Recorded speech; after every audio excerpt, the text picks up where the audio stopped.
মালজা যাইফুহু কামা ওয়া ইয়াতিমুকা ইয়াতিমুকা ওয়ালি গুলামুকা মাওলা বালাগাল উলা বি কামালিহি কাশাফান দুজা বি কামালিহি হাসনাত জামিউ খিসালিহি সাল্লু আলাইহি ওয়া আলিহি।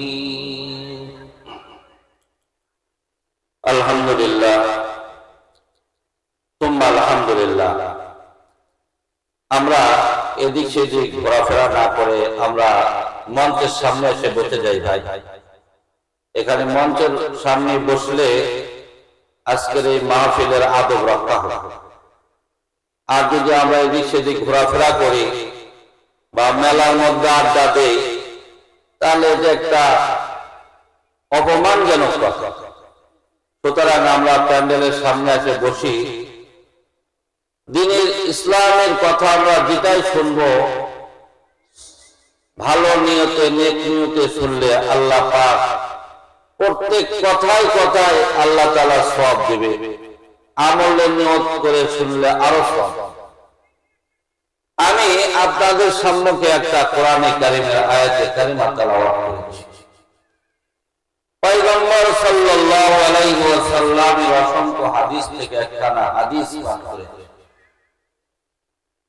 এই আয়াত এবং হাদিসের অর্থ আগে বলি। আল্লাহ বলেন,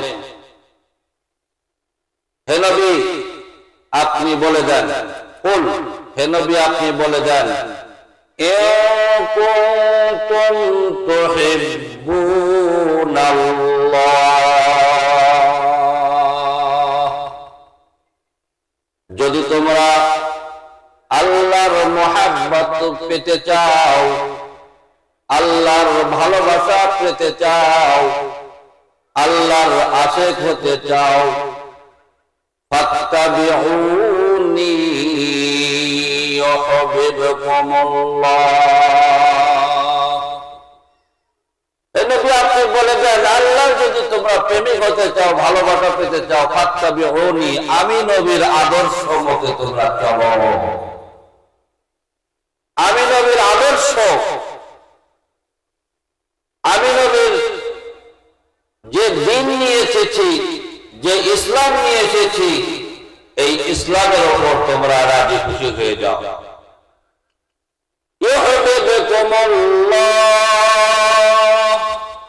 আল্লাহ বলেন, যদি তোমরা আমার হাবিবের আদর্শকে তোমরা ভালোবাসো, যদি তোমরা আমার হাবিবের অনুকরণ করো, যদি তোমরা আমার হাবিবের ইত্তেবা করো, ইউহিব্বুকুমুল্লাহ। আল্লাহ বলেন, তাহলে আল্লাহ পাক তোমাদেরকে ভালোবাসবে। শুধু ভালোবেসেই ক্ষান্ত হবে না, আল্লাহ বলেন ওয়ায়াগফির লাকুম যুনুবাকুম ওয়াল্লাহু গফুরুর রাহিম। আল্লাহ বলেন, এমন আমলটা যদি তোমরা করো, আমার নবীর অনুকরণ করো, অনুসরণ করো, আল্লাহ তো তোমাকে ভালোবাসবে। পাশাপাশি আল্লাহ পাক তোমাদেরকে ক্ষমা করে দিবে, তোমাদেরকে মাফ করে দিবে, তোমাদের জিন্দেগীর সব গুনাহ খাতা আল্লাহ ক্ষমা করিয়া দিবে। তো বড়ায় জিন্দগি হাইয়া দরাত, বারসের আফগন্দগি হাইয়া দরাত, তো বড়ায় জিন্দগি হাইয়া দরাত, বারসের আফগন্দগি হাইয়া দরাত। বান্দা তুমি দুনিয়াতে কোন উদ্দেশ্য নিয়ে এসেছো তুমি কি জানো? আল্লাহ পাক অন্য আয়াতের মধ্যে বলেন, ওয়া মা খালাকাতুল জিন্না ওয়াল ইনসা ইল্লা লিয়াবুদুন। আল্লাহ পাক আমি জিন এবং ইনসানকে অন্য কোনো উদ্দেশ্য নিয়ে দুনিয়াতে পাঠাই নাই। আমি জিন ও ইনসানকে অন্য কোনো আশা নিয়ে পাঠাই নাই, একমাত্র তারা যেন আমার গোলামি করে, আমার আনুগত্য করে। আনুগত্য আর গোলামের জন্য আমি আল্লাহ তোমাদেরকে দুনিয়াতে পাঠাইয়া দিয়েছি। একমাত্র আল্লাহর ইবাদতের জন্য আমাদেরকে দুনিয়াতে পাঠায় দেয়। আল্লাহ পাক কোরআনে কারীমের মধ্যে অন্য আয়াতের মধ্যে বলেন, ইন্নাল্লাযীনা আমানু ওয়া আমিলুস সালিহাতি উলাইকা হুম খায়রুল বারিয়া। আল্লাহ পাক কোরআনের মধ্যে ইরশাদ করেন, ওই সমস্ত মানুষ যারা ঈমান আনে, নেক আমল করে, ঈমানের সাথে সাথে নেক আমল করে এবং বেশি বেশি নেক আমল করে, নামাজ পড়ে, রোজা করে, হজ করে, যাকাত দেয়, পর্দা প্রতিষ্ঠা করে, আল্লাহর সমস্ত দেওয়া হুকুম নবীর আদর্শ মতো জীবন যাপন করে। আল্লাহ পাক এমন ব্যক্তি সম্পর্কে বলেছেন, উলাইকা হুম খায়রুল বারিয়া। এই জমিনের মধ্যে, এই পৃথিবীর মধ্যে, এই সরজমিনের মধ্যে যত মখলুক আছে, সমস্ত মখলুকাতের মধ্য থেকে যারা ঈমান আনে, নেক আমল করে, তারাই হলো শ্রেষ্ঠ মখলুক, তারাই শ্রেষ্ঠ মখলুক। আল্লাহ পাক এই আয়াতের পরে অংশ বলেন, জাযাউহুম ইনদা রাব্বিহিম জান্নাতু আদনিন ওয়া তাজরি মিন তাহতিহাল আনহারু খালিদিনা ফিহা আবাদা। যারা ঈমান এনেছে, নেক আমল করেছে, আল্লাহর হুকুম মতো জীবন যাপন করেছে, আল্লাহর রাসূলের আনুগত্য করেছে, সুন্নতে ইত্তেবায়ে সুন্নাত করেছে, আল্লাহ পাক বলেন, জাযাউহুম ইনদা রাব্বিহিম, তাদের আমি বদলা দিব, আমি তাদেরকে এমন বদলা দিব, এমন একটি জান্নাত দিব, জান্নাতু আদনিন তাজরি মিন তাহতিহাল আনহার। এমন জান্নাত দিব, যে জান্নাতের সামনে নহর থাকবে, যে জান্নাতের সামনে বাগান থাকবে, এমন জান্নাত আমি তাদেরকে পুরস্কারে পুরস্কৃত করিব। আরে ভাই, এমন একটা বাড়ি সবাই পছন্দ করে, যে বাড়ির সামনে বড় একটা নহর থাকে, একটি বাগান থাকে, অথবা বাগান থাকে, বাড়ি থাকে, অনেক সুন্দর সুন্দর বাগান থাকে, ফুল ফলক থাকে, এমন একটি বাড়ির চাহিদা দুনিয়ার মানুষ বড় আশা করে। অনেকেই নতুন বিবাহ করে, নতুন বিবাহ করে তার বাবা মা বলে, যাও তোমরা হানিমুনি করে আসো কক্সবাজারে। কিশোর, কক্সবাজার একটা সমুদ্র সৈকত, এই সমুদ্র সৈকত যেখানে দেখার মতো অনেক কিছু আছে, বাগান আছে, ফুল ফলক আছে, বিরাট একটা নহর আছে, সমুদ্র আছে। এমন জায়গাতে যাই যদি তোমরা হানিমুনি করো, তো ভ্রমণ করো, তোমাদের আনন্দ লাগবে। আল্লাহ পাক কোরআনের মধ্যে বলেন, এমন একটি জান্নাত তোমাদেরকে দান করব, যে জান্নাতের সামনে থাকবে একটি নহর। বলেন সুবহানাল্লাহ, সুবহানাল্লাহ। জান্নাতু আদনিন তাজরি মিন তাহতিহাল আনহারু খালিদিনা ফিহা আবাদা। সদা সর্বদা থাকবে। কিসের বিনিময়ে? ঈমানের বিনিময়ে। সদা সর্বদা আল্লাহ পাক ওই জান্নাত দান করবে। কিসের বিনিময়ে? নেক আমলের বিনিময়ে। সদা সর্বদা ওই জান্নাতে থাকবে, জান্নাতের নাজ নিয়ামত শেষ হবে না। আল্লাহ পাক বলেন আবাদা, সব সময় থাকবে। তাদেরকে আল্লাহ পাক হাজার রকমের নিয়ামত দ্বারা ভরপুর করে রাখবে। বলেন সুবহানাল্লাহ।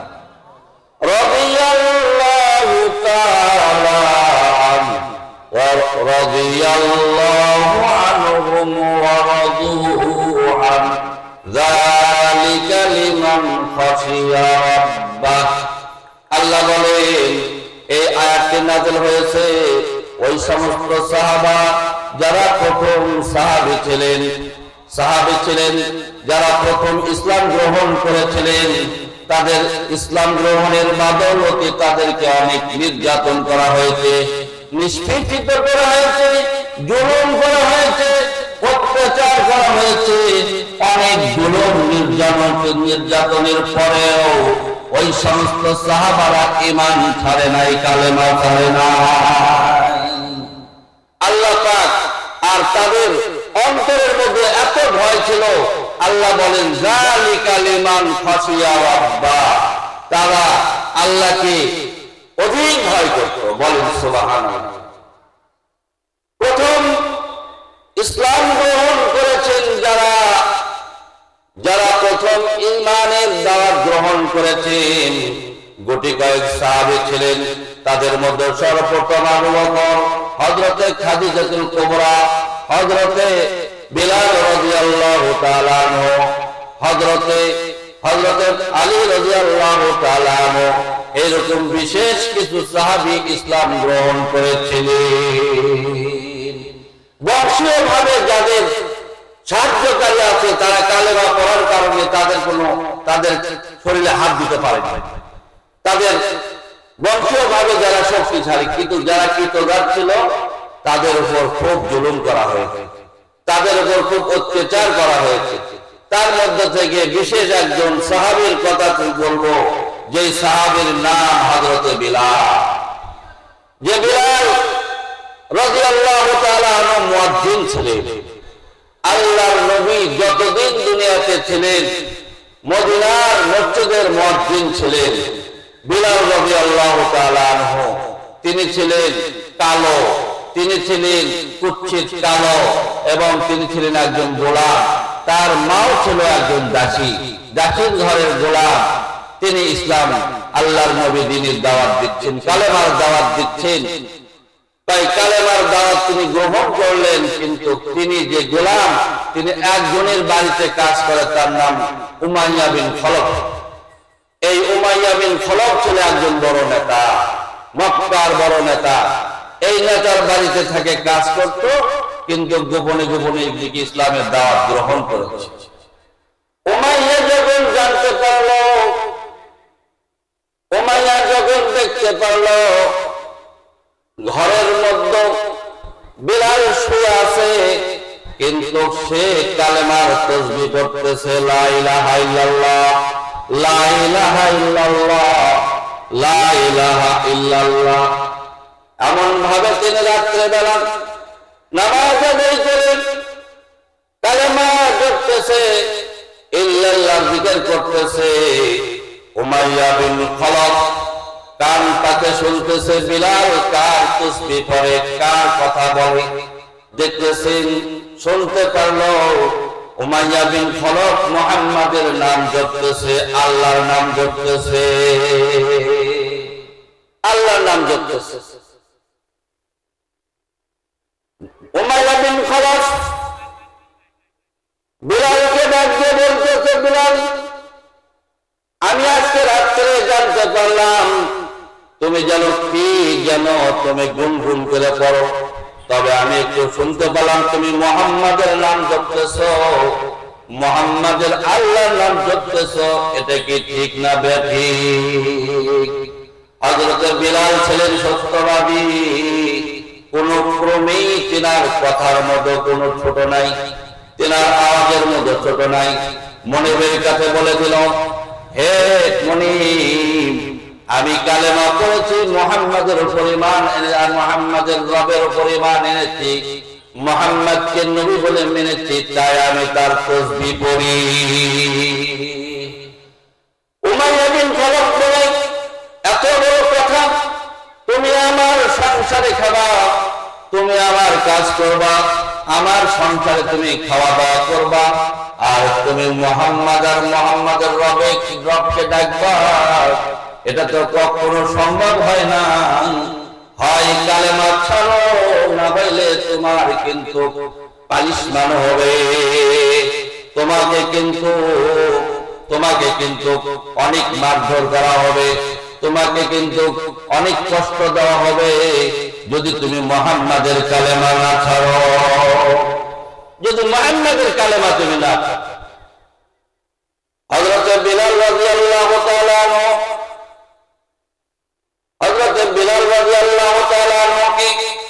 যখন এমন কথা বলল, হযরত বিলাল রাদিয়াল্লাহু তাআলা আনহু উমাইয়া বিন খালফকে বলে, হে মনিব, আপনি যত আমাকে কালেমা এবং মুহাম্মাদের রব থেকে বিরত করুন, আমি কখনো কোনো ক্রমে এই কালেমা ছাড়তে রাজি নাই। মুহাম্মাদের নাম জপতে, আল্লাহর নাম জপতে কখনো ভুলবো না, আমাকে কখনো সেখান থেকে সরাইতে পারবা না।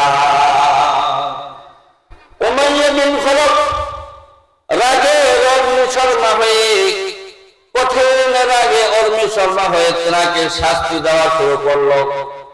প্রথমে তাকে শাস্তি দেওয়া শুরু করলো, তার হাত পা বেঁধে তাকে এমন ভাবে মারপিট শুরু করলো যে এমন ভাবে মারতেছে, এমন ভাবে জুলুম করতেছে, মারের চোটে বিলাল রাদিয়াল্লাহু তাআলা আনহুর শরীর থেকে রক্ত ঝরঝর করে পড়তে লাগলো। আর বলে, হে বিলাল, তুমি যদি মুহাম্মাদের কালেমা না ছাড়ো, মুহাম্মাদের রবকে না ছাড়ো, যতক্ষণ পর্যন্ত তুমি ছাড়বা না, অতক্ষণ পর্যন্ত তোমার উপর এইরকম জুলুম আর মার শুরু হয়ে যাবে, চলতেই থাকবে। যতই তাকে মারে, যতই তাকে নির্যাতন করে, আর বলে তুমি মুহাম্মাদের কালেমা ছাড়ো। কিন্তু হযরত বিলালের জবান থেকে এই কঠিন মুহূর্ত সময়েও তার জবান থেকে আসে লা ইলাহা ইল্লাল্লাহ, লা ইলাহা ইল্লাল্লাহ, লা ইলাহা ইল্লাল্লাহ। কিতাবের মধ্যে এসেছে হযরত বিলালের জীবন কাহিনী। হযরত বিলালকে এমন ভাবে কষ্ট দেওয়া শুরু করলো, যখন সূর্য দুপুর হয়ে যায়, যখন সূর্য মাথার উপর উঠে যায়, ওই বালুকা মক্কার মরুভূমি, বালুকা রশি এরকম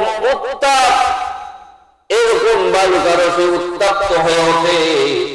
সেখানে পা রাখা যায় না, হাত রাখা যায় না, খালি পায়ে চলা যায় না। যারা হজ করেছি তারা আমরা খুব ভালো করে জানি যে মক্কার মাটি কেমন গরম হয়। হযরত বিলালকে এমন গরম বালুর উপর রাখিয়া তার শরীরের উপর বালুর বস্তা চাপায়া দিয়ে বলে, হে বিলাল, তুমি যে মুহাম্মাদের ধর্ম গ্রহণ করেছো তা তুমি পরিত্যাগ করো। হযরত বিলাল বেহুশ অবস্থায় বলে, আহাদ আহাদ আহাদ, আপনারা আমাকে যত কষ্ট দেন, আপনারা আমাকে যত নির্যাতন করেন, আপনারা আমাকে যত মারধর করেন, আপনারা আমাকে যত রিমান্ডে তোলেন, আমি কখনো মুহাম্মাদের কালেমা ছাড়তে রাজি না। আমি কখনো মুহাম্মাদের কালেমা ছাড়তে রাজি নাই। হযরতে বিলাল রাদিয়াল্লাহু তাআলা আনহুর জবানে শুধু আহাদ আর আহাদ আর আহাদ আর কালেমা তাইয়্যিবা লা ইলাহা ইল্লাল্লাহ, লা ইলাহা ইল্লাল্লাহ, এই বাক্যই শুধু তার জবানে। যতই বলে উমাইয়া বিন খালফ ততই রাগে অগ্নিশর্মা হয়ে ওঠে। আরো রাখো, তাই সারাদিন যাই এমনি ভাবে তাকে নির্যাতন করে।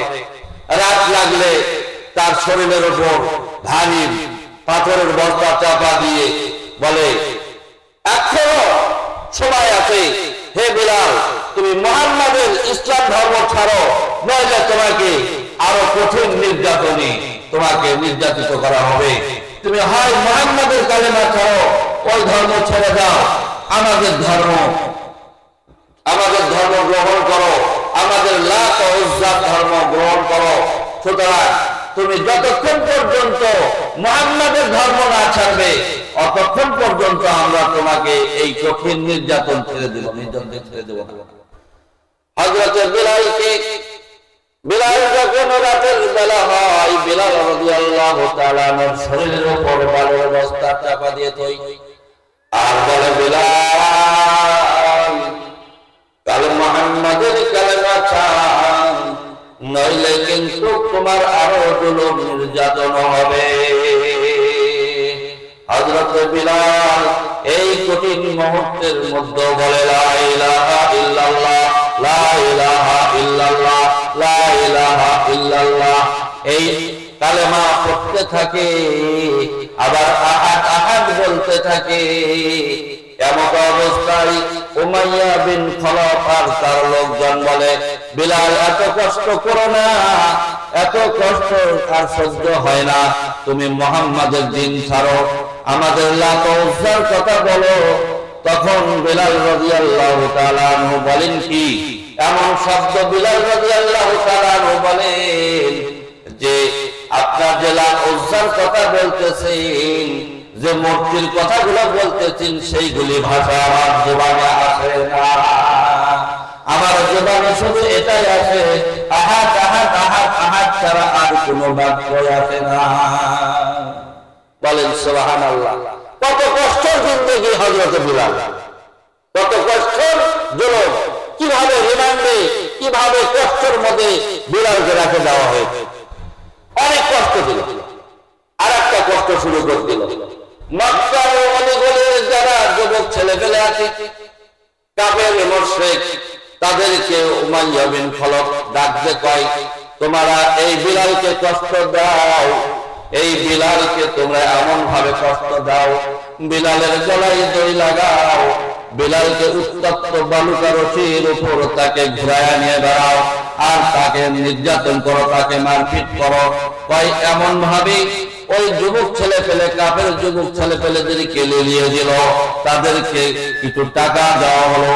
কয় এমন কষ্ট জন্য কিছু ছেলে পেলেদেরকে লিলিয়ে দিল। এই ছেলে পেলেরা হযরত বিলালের গলায় রশি লাগাইয়া উত্তপ্ত বালুকা রশির মধ্যে তাকে ঘুরাইয়া নিয়ে বেড়ায়, আর বলে, বিলাল রে, তুই মুহাম্মাদের কালেমা ছেড়ে দে, হে বিলাল তুমি মুহাম্মাদের কালেমা ছেড়ে দাও, মুহাম্মাদের ধর্ম ছেড়ে দাও। হযরত বিলাল এই বেহুশ অবস্থার মধ্যে হযরত বিলালের জবান থেকে আসে আহাদ আহাদ আহাদ, আহাদ আহাদ আহাদ, লা ইলাহা ইল্লাল্লাহ। কয় এই শব্দ ছাড়া বিলালের জবান থেকে আর কোনো বাক্য আসে না। কয় অনেক দিন পর্যন্ত হযরত বিলালকে এত কষ্ট দিয়েছে উমাইয়া বিন খলফ। নবী মুহাম্মদ সাল্লাল্লাহু আলাইহি ওয়াসাল্লাম দেখতেছেন আমার বিলালকে ঈমানের জন্য এমন কষ্ট দিতেছে। হযরত আবু বকর দেখতেছেন আমার বিলালকে, আমাদের বিলালকে, মুসলমান ভাইকে এত কষ্ট দিতেছে। তাই হযরত মুহাম্মদ সাল্লাল্লাহু আলাইহি ওয়াসাল্লাম আবু বকরকে বলে, আবু বকর কি করা যায়? হযরত বিলালকে যদি মুক্ত করা যেত। হযরত আবু বকর চিন্তা করলেন, চিন্তা করে এক সময় নামাজ পড়ে রাস্তা দিয়ে যাচ্ছেন, উমাইয়ার সামনে দিয়ে যাচ্ছে। উমাইয়াকে ডাক দিয়ে বলে, ভাই উমাইয়া, তোমার সাথে আমার একটা কথা আছে। বিলাল তো আপনার কৃত গোলাম, এই গোলাম ইসলাম গ্রহণ করার কারণে তুমি তাকে বিভিন্ন ভাবে রিমান্ডে তুলেছ, তাকে অনেক জুলুম করতেছ, তার উপর জুলুমের অপাহার, তার উপর অনেক জুলুম অত্যাচার করতেছ। সুতরাং আমি একটা প্রস্তাব দেই, প্রস্তাবটা কেমন লাগে? তুমি যদি বিলালকে বিক্রি করে দাও আমি কিনে নেব, যদি তুমি রাজি থাকো তাহলে আমি কিনে নেব। হযরত আবু বকরের প্রস্তাব উমাইয়া বিন খলফ গ্রহণ করল এবং তাকে তার সঙ্গে দরদাম করে হযরত আবু বকর রাদিয়াল্লাহু তাআলা আনহু বিলালকে ক্রয় করে নিয়ে তেনাকে আযাদ করে দিলেন। ক্রয় করে নিয়ে তেনাকে আযাদ করে দিলেন। বলেন সুবহানাল্লাহ। আল্লাহর নবী জানেন না, পয়গম্বর বললেন, পয়গম্বরকে জানায় দিলেন আবু বকর বিলালের খবর কি? আবু বকর বললেন, ইয়া রাসূলুল্লাহ, ইয়া হাবিবাল্লাহ, আপনি জানেন না আমি আবু বকর আমি উমাইয়া বিন খলফ থেকে বিলালকে ক্রয় করে নিয়েছি। ক্রয় করে নিয়ে আমি একেবারে তাকে আযাদ করে দিয়েছি, একেবারে আযাদ করে দিয়েছি। আল্লাহর নবী জনাবে মুহাম্মদুর রাসূলুল্লাহ সাল্লাল্লাহু আলাইহি ওয়াসাল্লাম এত খুশি হয়েছে, এত খুশি হয়েছেন, ওই খুশিতে বিলালকে আবু বকরকে ডাক দিয়ে বললেন, আবু বকর, তুমি তো এর মধ্যে শরীক হলে, আমাকে যদি একটু শরীক করতে।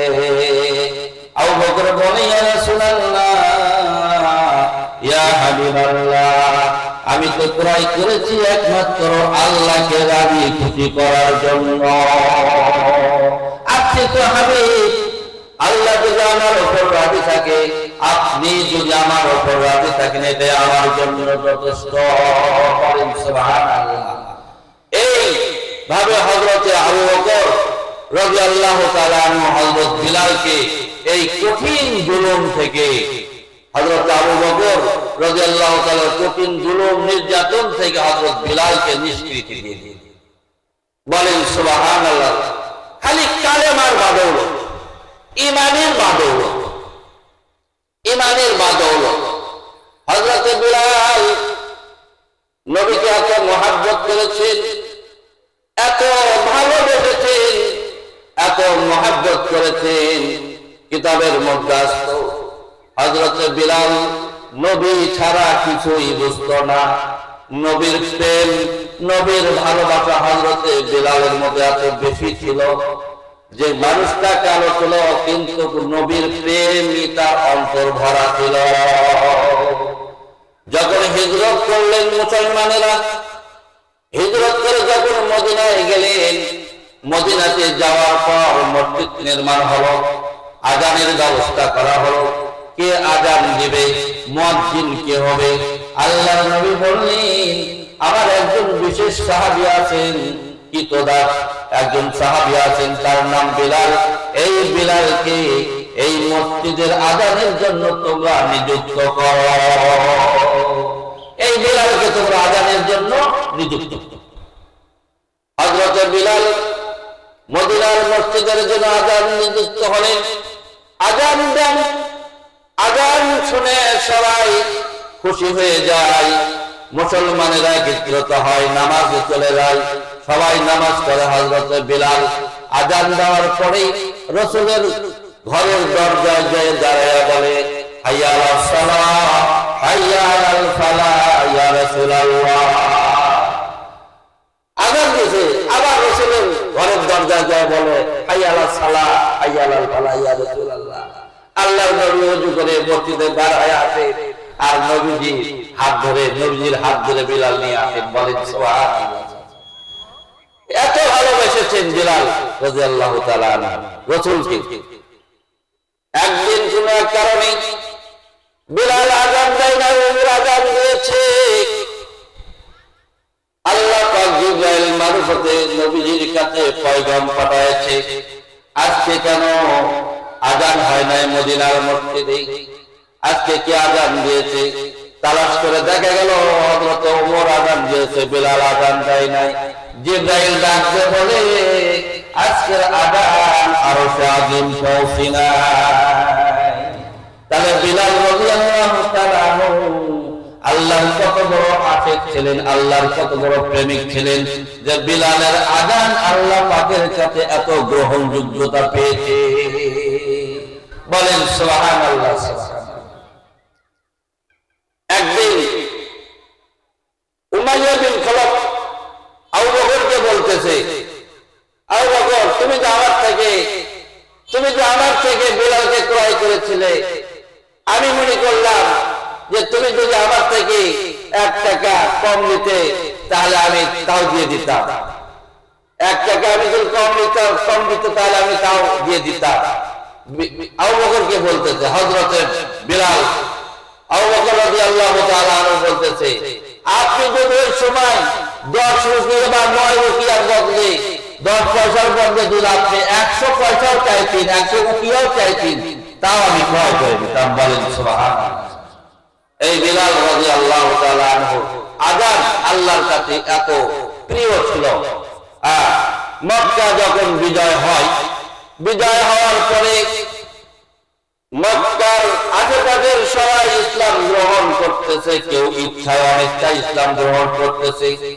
আল্লাহর নবী জনাবে মুহাম্মদুর রাসূলুল্লাহ সাল্লাল্লাহু আলাইহি ওয়াসাল্লাম কাবা শরীফের মধ্যে প্রবেশ করলেন, মূর্তিগুলো সরায় দিলেন এবং মূর্তিগুলো সরায় দিলেন। 3 জন ব্যক্তি নবীর সাথে কাবা শরীফের মধ্যে প্রবেশ করেছেন। যে 3 জন প্রবেশ করেছেন তার মধ্যে একজন ছিলেন বিলাল। একজন ছিলেন কে? বিলাল রাদিয়াল্লাহু তাআলা। মক্কা যখন বিজয় হয়ে যায়, মক্কার নেতৃবৃন্দ অনেকেই ইসলাম গ্রহণ করেছে। অনেকেই মনে মনে ভাবতেছে, আজকে যে আযান দেবে মক্কা শরীফে, আজকে আর বিলালের আযান চলবে না, কেন সে জাতির ঘরের গোলাম, তার আযান আমরা শুনবো না। আমরা আযান শুনবো আমাদের সম্ভ্রান্ত পরিবারের কারো জবান থেকে, আজকে আমি আযান শুনবো। এই প্রতিজ্ঞা নিয়ে হযরতে মুহাম্মদুর রাসূলুল্লাহ সাল্লাল্লাহু আলাইহি ওয়াসাল্লাম হযরতে বিলালকে ডাক দিলেন। হে বিলাল, যাও মক্কার ছাদের উপরে যাও, আযান দিয়ে যাও। তুমি আযান দিয়ে যাও। তাই বিলাল রাদিয়াল্লাহু তাআলা আযান দিয়ে দিলেন। ওই কালেমাগুলো শুনে সমস্ত সাহাবা আজমাইনগণ এবং নবীর আশিক যারা সবাই নবীর দিকে তাকায় আছে, আর সবাই করতে কি এক আশ্চর্য ধ্বনি। কারণ এই সময় অনেকেই আছে নতুন মুসলমান, অনেকেই মন্তব্য করতেছে, হাই হাই এই মক্কার লোক, আমরা কত সম্ভ্রান্ত পরিবারের লোক, কিন্তু আমরা চাইতেছিলাম যে বিলাল আযান না দিয়ে আমাদের পরিবারের থেকে কেউ এই আযানটা দেখ। কিন্তু নবী মুহাম্মদ সাল্লাল্লাহু আলাইহি সাল্লাম বিলালকে নিযুক্ত করলেন। অনেকেই দ্বিমত পছন্দ করতেছে, অনেকেই সন্দেহ পোষণ করতেছে।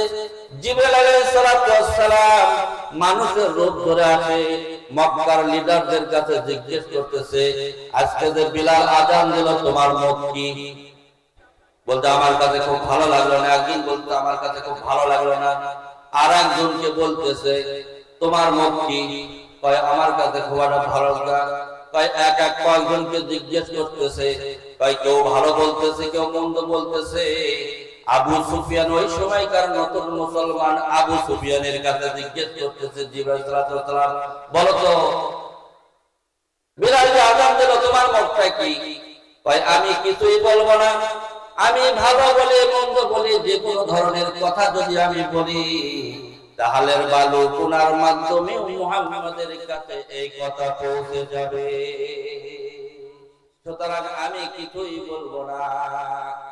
কয় হযরত বিলালকে নবী মুহাম্মদ সাল্লাল্লাহু আলাইহি সাল্লাম এত ভালোবেসেছেন, এত মহব্বত করেছেন, আল্লাহ তার আযানকে এত ভালোবেসেছেন, মহব্বত করেছে যে বিলালের আযান আরশে আযীম পর্যন্ত পৌঁছে গিয়েছে। বলেন সুবহানাল্লাহ। এমনি ভাবে হযরতে রাসূলুল্লাহ সাল্লাল্লাহু আলাইহি সাল্লাম যখন মেরাজে গিয়ে বেহেশত দেখতেছিলেন, তখন বিলালের খরমের আওয়াজ শুনতে পেয়েছে। বলেন সুবহানাল্লাহ। বিলালকে ডাক দিয়ে বলে, মেরাজ করে আসার পর, হে বিলাল তুমি কি আমল করো? হযরত বিলাল রাদিয়াল্লাহু তাআলা বলেন, ইয়া রাসূলুল্লাহ আমি তো তেমন কোনো আমল করি না, তবে অধিকাংশ সময় ওযু অবস্থা থাকার চেষ্টা করি। বলেন সুবহানাল্লাহ। এইভাবে হযরত বিলাল এমন একজন সাহাবী ছিলেন সে কৃত দাস ছিল, কিন্তু আল্লাহ পাক তাকে এমন ভাবে মহব্বত করেছেন, ভালোবেসেছেন যে তার খরমের আওয়াজ জান্নাতে পেয়েছে। বলেন সুবহানাল্লাহ। এই জন্য আমরা মুসলমান, আর ওই মুসলমানদের দিকে আমরা তাকাই, খাব্বাবের দিকে তাকাই, হযরতে খাব্বাব রাদিয়াল্লাহু তাআলা আনহু, হযরতে বিলাল রাদিয়াল্লাহু তাআলা আনহু, হযরতে এরকম অনেক সাহাবার দিকে তাকায়, তারা কত কষ্ট করে দ্বীনের উপর ইসলাম গ্রহণ করে তারা দ্বীনের উপর অটল ছিল। আল্লাহ পাক আমাদেরকেও এরকম ভাবে দ্বীনের উপর অটল থাকা এবং ইসলামের আদর্শের উপর থাকা, ইসলামের উপর থাকা, নবীর আদর্শের উপর আমরা যেন জীবনযাপন করতে পারি। আল্লাহ পাক আমাদের সবাইকে কবুল করে নেয়। এই বলে আমার বক্তব্য এটি করছি। ওয়া তৌফিক ইল্লা বিল্লাহ। আসসালামু আলাইকুম ওয়া রাহমাতুল্লাহি ওয়া বারাকাতুহু।